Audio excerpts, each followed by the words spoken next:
Então, nesse vídeo a gente vai dar uma explicação o que é software livre, as suas liberdades e as vantagens que ele tem em relação ao software proprietário. Então, não deixe de se inscrever, curte e compartilha.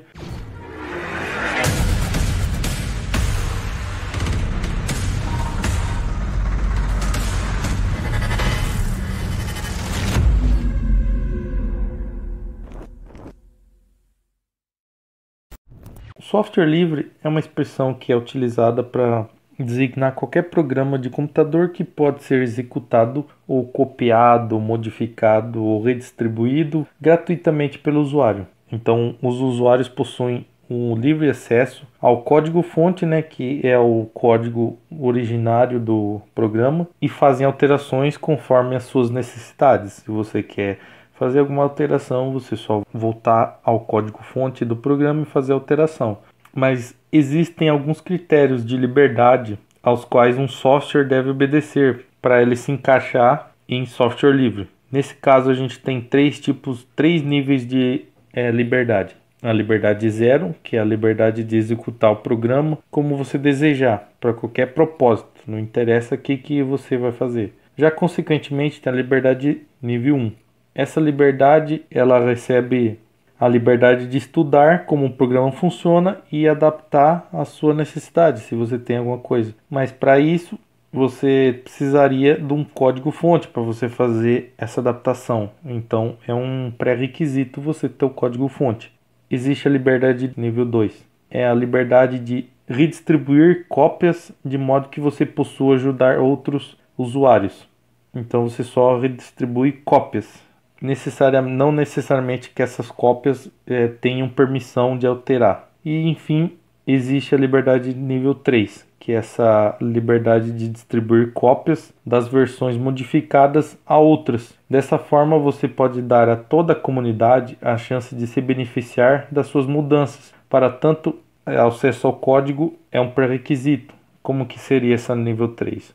Você tem acesso ao código-fonte, você recebe, eu faço a modificação, vou numa comunidade que eu estou inserida e faço essa distribuição dessa cópia que eu tenho e que eu modifiquei. Então todos vão ter uma cópia modificada. Um exemplo, existe o Linux, o sistema operacional Linux, então eu vou lá, baixo o sistema operacional Linux, faço a modificação, chego numa comunidade qualquer que eu esteja no meio, vou lá, posto o arquivo já modificado. Um exemplo, eu modifiquei no Linux papel de parede, eu coloquei várias outras imagens do papel de parede e alterei alguns programas que vieram nativo. Então, as pessoas que vão pegar e que vai ter essa nova cópia já com essa modificação. Mas afinal, você deve estar perguntando qual que é a vantagem do software livre. A vantagem é para micro e pequenas empresas, porque o uso de software livre possui uma grande vantagem em relação ao software proprietário, que a gente vai ver mais para frente, que especialmente para as empresas, eles não precisam fazer pagar a licença. Então, essa licença de software pode representar um imenso custo a cada ano para que elas possam utilizar o programa. Então, a gente tem várias liberdades. A liberdade de executar. A liberdade de executar programas significa a liberdade de qualquer pessoa física ou jurídica utilizar o software, sem que seja necessário atender algumas restrições impostas pelo fornecedor. Um exemplo, em qualquer tipo de sistema operacional e segundo, qualquer tipo de trabalho ou atividade. Então, esses softwares não têm as duas limitações, porque você é livre, então você pode escolher o sistema operacional e você pode escolher também qual trabalho que vai fazer. Só uma observação, que também não é qualquer sistema operacional, a gente tem que ver aonde que esse software roda determinado sistema operacional. E por fim, vamos falar sobre software proprietário. Esse software proprietário já entra a maior parte do software que estão no mercado. Software proprietário limita ou proíbe a reprodução, a distribuição ou a modificação. Então, a permissão para realizar essas tarefas, ela encontra-se no poder da pessoa que é titular do software e que dispõe de respectivos direitos de autor. Um exemplo aqui, qual que seria a permissão de alteração nível mais profundo do Windows? Só a Microsoft. Então é a pessoa jurídica Microsoft que ela vai ter o direito autoral de fazer a modificação. Um exemplo, você com certeza deve estar assistindo o vídeo, tem o sistema operacional rodando, aqueles que não estejam no celular, você tem o Windows. Dependendo do que você quer fazer de alteração, um exemplo, eu quero alterar o layout do mais profundo, mexendo no código-fonte, você não consegue. Por quê?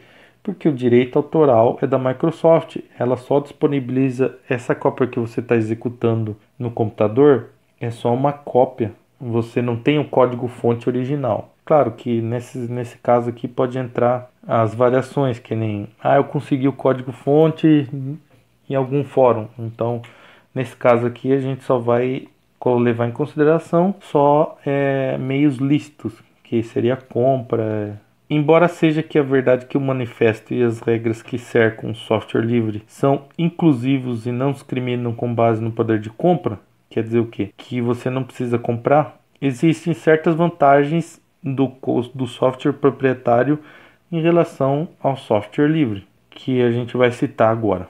Então, quando a gente compra um software, a gente tem o suporte ao cliente. No que consiste o suporte ao cliente? Ele consiste um suporte mais especializado prestado pela empresa proprietária do software aos seus usuários com atualizações, manutenções.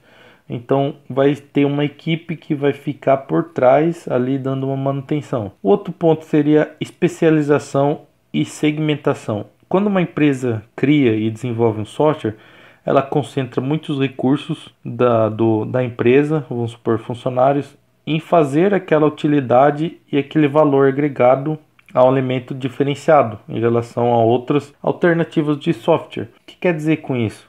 Quer dizer que eu tenho agora o Windows 11, né? Então, com certeza para criar o Windows 11, que o Bill Gates, que a Microsoft fez? Ela pegou, separou um montante de funcionários dela, falou assim, a gente vai ter que fazer um novo sistema operacional. O que a gente vai ter de diferencial? Então, essa logística de separar os funcionários e fazer com que eles trabalhem para um novo sistema operacional significa essa especialização e essa segmentação, que seria a especialização é os funcionários e a segmentação é continuar o sistema. Outro ponto é o controle a favor do autor e uso malicioso. Um exemplo, nessa parte aqui a gente já pega e olha para o lado do autor. É talvez o fator mais importante do software proprietário, porque estabelece uma autoria e, portanto, um crédito a favor do autor. Por outro lado, o controle do uso fraudulento ou antiético do software é garantido com o fechamento do código. O que ele vai fazer? Já que o autor pegou e criou um suporte ao usuário, fez uma especialização e segmentação dos funcionários para a criação desse programa, nada mais do que justo ele fazer um controle para não ter cópias, né? Vulgo pirataria. Então ele cria esse controle e ele estabelece um controle quantas pessoas estão usando o sistema ou o software dele licitamente e quantas pessoas não tem. Então, se ele conseguir fazer esse controle de quantas pessoas tem usando, ele descobrir que tem pessoas que não compraram a cópia e estão usando, então ele consegue fazer uma ação em cima disso. Então, como que ele garante isso aí? Ele pega e o código-fonte do software, ele pega e fecha. O que seria esse fechamento? Ele só deixa os funcionários tendo a permissão. Então, faz uma criptografia, coloca uma senha. Então, existem várias maneiras dele fazer esse fechamento do código.